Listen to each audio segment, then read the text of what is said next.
Nice to see David out of his suit and his collar unbuttoned a little bit. All right, President Trump's visit, meanwhile, comes as the socialism surge spreads west. A far-left congressional candidate who called 9/11 and the October 7th attacks on Israel inevitable has knocked out a 29-year incumbent in Colorado. Our chief congressional correspondent, Chad Pergram, is reporting live on the Hill. He's got an update on all of that for us. Hello, Chad. Sandra, good afternoon. Diana DeGette has served in Congress since 1997, but 29-year-old Milat Kiros beat DeGette in the Colorado primary last night. It's the latest swing to the left by the Democratic Party. We will not wait! We will not wait to abolish ICE and pass Medicare for all! We will not wait to put an end to the politics of the past, to get big money out of our politics, and to reject corporate tax. And no, we will not wait to end the genocide in Palestine. Democratic Socialists have racked up wins. They knocked off two incumbent Democrats in the New York primary last week. The left has a vision for the country which diverges from what mainstream Democrats have pushed for years. Some progressives that are winning, they're winning on platforms like Medicare for all, universal health care, universal child care, raising the minimum wage. And the reason that Donald Trump has to pivot from saying socialist to saying communist now is because socialism is actually quite popular. Republicans oppose radical ideas advocated by the left, but in a strange way, the GOP believes this could actually help their party hold the House. Republicans say the progressive agenda frightens the very voters Democrats hope to court. We're no longer in a battle just between Republicans and Democrats arguing over marginal tax rates or the size of regulation. This election and this year and the arguments and the things that are happening in Congress right now is a contrast between people who love the country and its founding principles and those who have open disdain and hatred for them. Now, these Democratic Socialists will likely win their seats this fall, but the question is if Republicans can nationalize the election. That could make it hard for Democrats to win in swing districts. Sandra? Chad Pergram live on the Hill there for us. Chad, thank you. John? All right, Sandra, let's bring in Laura Ingraham, host of the Ingraham Angle. Laura, it's great to have you with us this afternoon. Great to see you guys. Thanks for coming in a bit early. So here's how Politico Playbook described Milat Kiros' win over Diana DeGette last night. Quote, PhD student and part-time barista with no political experience taking on a 30-year member of Congress who outraised her 2-1. This socialist red tide was described by many Democrat analysts and specialists who I think were more hopeful than anything. It was described as a New York-only phenomenon. Clearly, it is not that. No, I mean, remember in 2009, the Republican Party had its own eruption with the Tea Party. I was at a lot of those events. In 1979, Ronald Reagan shook up the Republican Party from the old guard, and he ended up winning huge, obviously. But this is their moment, and they're not messing around. They want the party to change dramatically from the old Clinton, even Obama era of, you know, appearing at least on the surface to be more reasonable, not using terms like socialism or you know, things like abolishing ICE. Old Democrats would never say that. They would say either we need a strong border or we got to reform ICE. But they've had enough of that.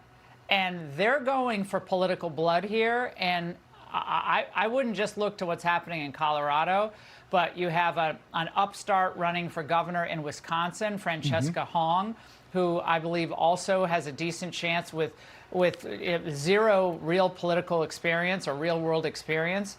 And so this is they think this is their moment. I do agree that Republicans have a massive opportunity to flip this narrative on them and really drive turnout because of what this will mean to our standard of living, our safety, our security, our border, all those basic things that most Americans, just common sense people, think we actually need. Yeah, flipping that narrative, Laura, great to have you on, is clearly what we're seeing on the part of the White House and the part of the Republican Party. This was some of the interview with J.D. Vance on your show last night. Listen.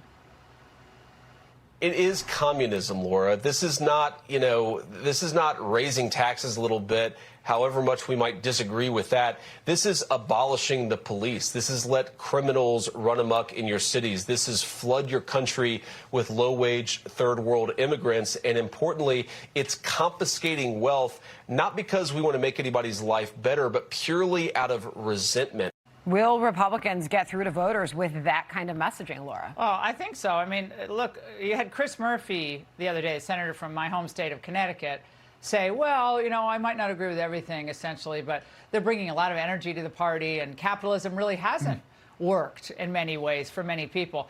I say to my old Connecticut Yankees, Colt Manufacturing, Pratt Whitney Aircraft, Electric Boat, Sikorsky, Otis Elevator, all the great manufacturing history of Connecticut. Now all the hedge funders and all the private equity guys who commute in from New York and live in Greenwich, are they ready to have their wealth confiscated and the end of capitalism? How is that going to work out for Connecticut? So I think in the end, a lot of Democrats may think, oh, this is great energy, but in the end, people vote with their feet. They're going to leave a lot of these jurisdictions, and this will be a short-lived phenomenon that I think could actually propel the Republicans to victories they might otherwise have really had to fight for. Yeah, capitalism hasn't worked for some people, but socialism hasn't worked for anyone. Anyone. Thank you, John. There's always that choice as well. Hey, so again, this was seen as a New York-only phenomenon, but take a look at this. The number of far-left candidates who have won primary elections this year. I mean, that's enough to fill up a wall. That is a full 28-member MLB team roster. And what's interesting is that, back in the 1960s, there was a socialist surge, but no overtly socialist candidates ever were elected to Congress. This time around, things are far different because these people really want to shape the Democratic agenda. Yeah, and I think the difference between like the 70s, where you had a lot of these anti-American movements crop up across the country, and a lot of them were supported by the old Soviet Union, remember. There was a lot of influx of support there. But you're right, John. I think now there's such a deeply embedded sense of anti-Americanism that has been inculcated in our schools. That has really had a profound effect. Republicans have been talking about school choice and revamping education for years, but the left's stranglehold on our public schools, many of our private institutions, our universities, then the influx of immigrants. A lot of these candidates are new, are either the children of new immigrants, like of course from Ethiopia or Uganda with Mamdani, Ethiopia with Kiros. So they come to this country, and it's not like the old days where you come here to love the country, you come here to be American. You come here to dismantle America. That's what's new here.